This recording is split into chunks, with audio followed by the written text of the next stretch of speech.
BackstageAxxess.com. We are here with my favorite Canadian idol, Sass Jordan. Sass, how are you? I'm good, thank you, Gus. Good to see you again. Good to see you. In my little hands, I have her new CD. It's not even coming out yet. Sass Jordan, From Dusk Till Dawn. Yeehaw. Yeah, see that? That's it. It's been almost 3 years since you came out with a new CD. Get What You Give was your last one. How was the process of making this record? I'm still in shock that it was 3 years. My goodness. It was really quick. We did it in like 3 weeks. Well, that's a lie. But I mean, the actual recording of the whole thing was in like 3 weeks. And then we mixed it in Los Angeles in February. And there it is. There she be. There she goes. Yeah, there she goes. Yeah. It was like, it was zippy.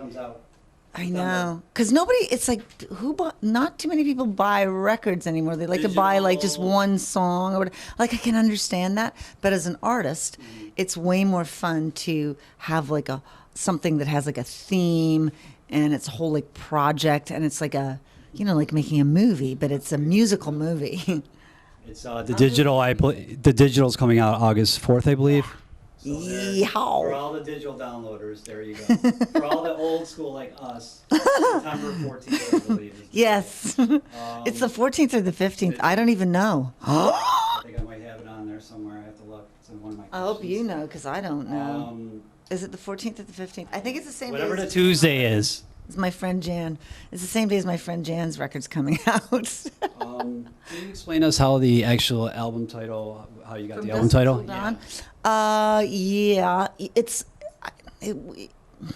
was trying to think, because I like to, when I make a record, I like to make a record with this sort of theme behind it, because it gives me something to focus on as I'm writing the songs. And this one, I was thinking about, pardon me, I'm going to cough. I was thinking about how human beings seem to be more sensitive and more worried about things in the evening, at night. Not just the evening, but like the whole night. You know, like you wake up in the middle of the night at 3 a.m. and you're going, I got to pay that thing. I got to do, all the stuff that you sort of push to the side during the day comes out into real focus in the middle of the night, when you're alone. And that's like when the fear of death really hits you, and all of that creepy, yeah. And the thing under the bed and all of that. And that's what that record is really sort of. I was trying to write songs that were related to that, the middle of the night thing. Okay. Yeah. So there you go in a nutshell. Wasn't much of a nut. Yeah. What I Need has that vibe. When I listen to the CD, has a vibe like old school, like you're singing on a street corner, acoustic guitars, and people walk by. How did that like translate into the studio? See, we have this amazing drummer on this record. His name is Jorn Anderson, and he has this unbelievably unique way of playing that I've never heard anyone else do. It doesn't mean, there aren't other fabulous drummers, but he's just so unusual and so unique. Anyway, we said to him, that song by The Who, Magic Bus? Magic Gus. Yes, Magic Gus, Magic Bus. It was like, we said, let's take it that as a reference and then go from there with it. To me, it sounds almost rockabilly-ish, to tell you the truth. It's sort of like old school Who mixed with rockabilly. So that's how that one worked. It started really with Jorn's drumming. Okay. So basically, you went off the drumming first, and then it evolved into something. Exactly. Yeah. Yeah. On the CD, you also covered Tom Waits' OL 55. How did you choose this particular song for this album? OL 55. That is a song that I've loved for 1,000 years, and it was a song that I used to do when I was like a kid in the park with acoustic guitars. Which was only about 5 or 10 years ago. 5 or 10 years ago. Woo! Anyways, and so it has a lot of nostalgia in it for me. And it also was a song that we started doing about, I'd say, 2 or 3 years ago. We started doing it in acoustic sets. Okay.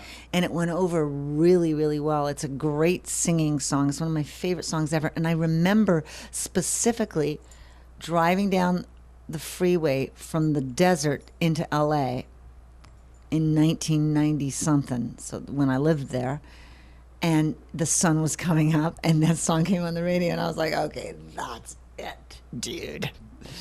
I have, you know what I mean? Like, and it was so amazing, and that song has a really special place in my heart, and it just seemed to fit into this record. Well, along with my theme. Yeah, with the theme. Your husband Derek plays on multiple instruments on this CD. He's a multi-instrumentalist, pain in the arse. We're gonna get to that, Derek. How was it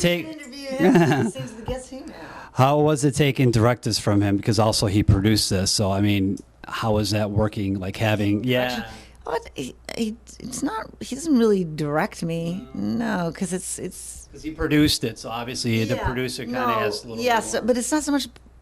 He doesn't direct me. He produced it. In other words, he did all the nasty stuff that's really boring that I can't stand. So, but as far as ideas and where to go, that's generally me, and him like going, cool, just go a little bit higher there or do this, more like that. It's more, yeah, exactly, because we're sort of coming from the same place, somewhat, but not really. So basically, you let him have free reign, but not really. Yeah. Kick his ass. I tell you what.